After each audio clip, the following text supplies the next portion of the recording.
again. If you know me at all, you know there's always a project going on, and today is no different.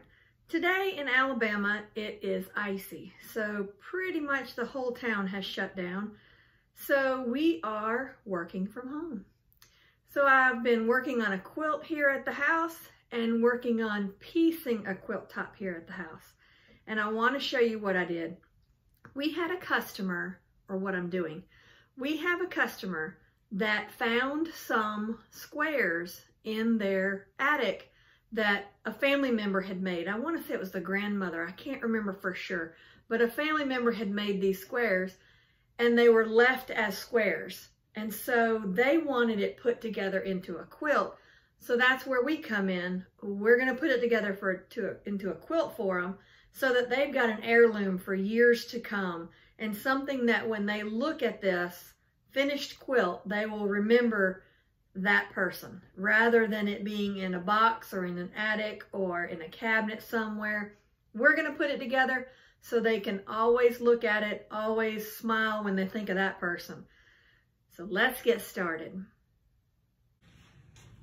These are the squares given to us by a customer, and there are 12 of them, and she asked us to put them together into a quilt using a purple fabric that she gave us for the backing and the sashing. This is the fabric that the customer gave us to work with for the sashing and the back of this quilt. So what we've done is, since we've got limited amount of this fabric, we cut our strips a little bit thinner than I normally would, but these are 2-inch strips that we've cut. So we are going to sew these to the sides of these squares. We will start with going down the right side of 2 of them. There's 12 of these, so we'll do 3 across and 4 down. So I'm going to sew a sash, one of these on each side of 2 of these for each row, because the far right square of the row will have one long sash going up and down it, so we won't need a small sash for that one. And the left side as well, top and bottom as well. So let's get started on sewing these to the sides of these squares. I've taken my first square and I've taken a sash strip of the fabric and put it right sides together along this side, and I've pinned it from top to bottom. And now I'm going to take it to the sewing machine and I'm going to sew a 1/4-inch seam allowance down this side of it to attach this sashing piece to the square.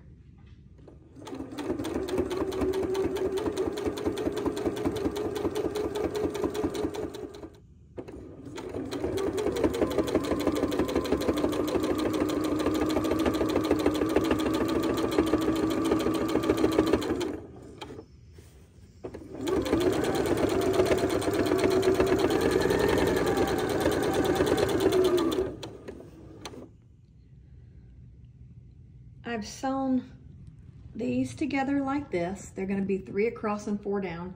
So I'm making 4 sets like this, where I'm going to have the sashing here and here, but not on the ends, because that'll be one long piece of sashing. So just between this middle square will I have the small sashing piece.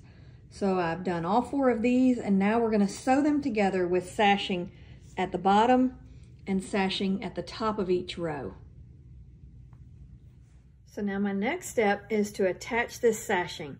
So I've measured the length of this strip of these 3 squares, and I have attached this sashing starting from the middle out to the left, and then the middle out to the right.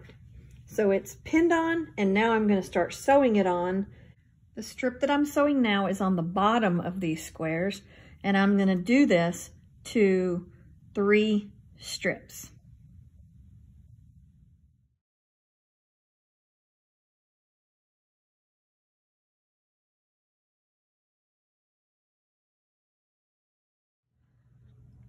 Now what I'll do is I'll take this row and this row that has a sash on it and sew these together.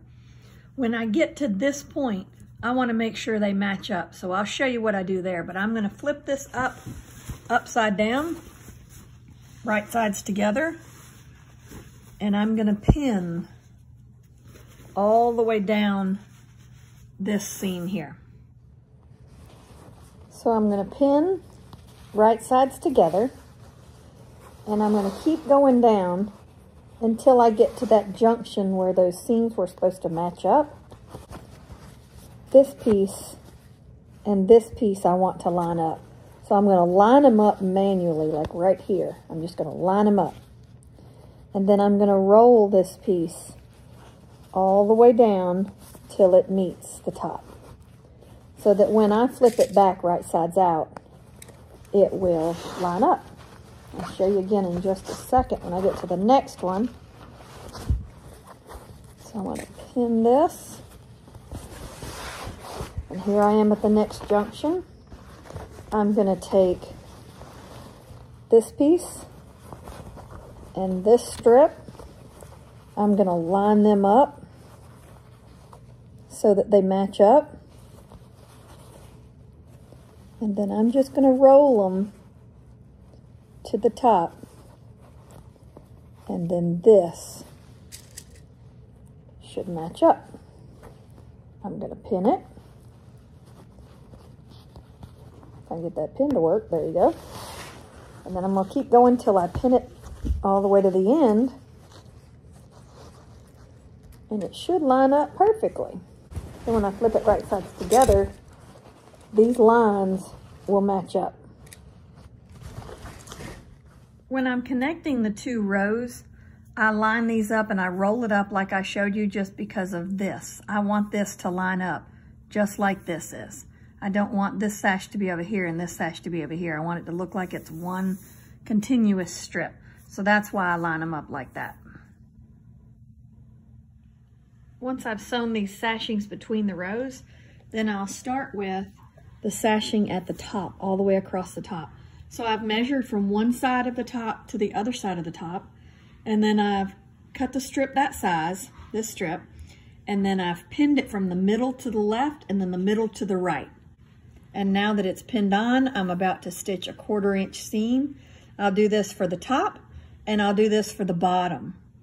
And then what I'll do is the same thing for the sides, but I'll do those after I do the top and the bottom. Now here's the squares we put together, and here's what it looks like when it is put together. Now remember, I have not re-ironed this. They were ironed when I got them, but because of using them and moving them around on the sewing table and the sewing machine, you know, they get wrinkly, so you gotta re-iron them. So ignore that the sides are flipped down. I've got to iron those still. I will iron those and then get this on the quilt machine. I cannot wait to see what this one turns out looking like. It is going to be beautiful. And somebody's hard work is now going to be in the form of a quilt, ready to use, ready to display, whatever they decide to do with it. But look at all that hard work they did. If only we knew how many hours went into that. But it is a lot of work, and it is gorgeous. So the next step is ironing and then getting it on the quilt machine. The backing of this quilt is going to be this same purple polka dot there, and the binding will be the same as well. So for now, this is what we have done today. Probably tomorrow we'll get it on the quilt machine, quilt it, then bind it, and we will post pictures on our Facebook page of the finished project. So if you find something like this in your attic, your family member's house, be sure and do something like this with it, because you will not regret it. This is a great memory and great heirloom for years to come. Many generations will enjoy this. So until next time, like and subscribe so that you'll see more of our videos. And you know what I'm going to say. Happy quilting!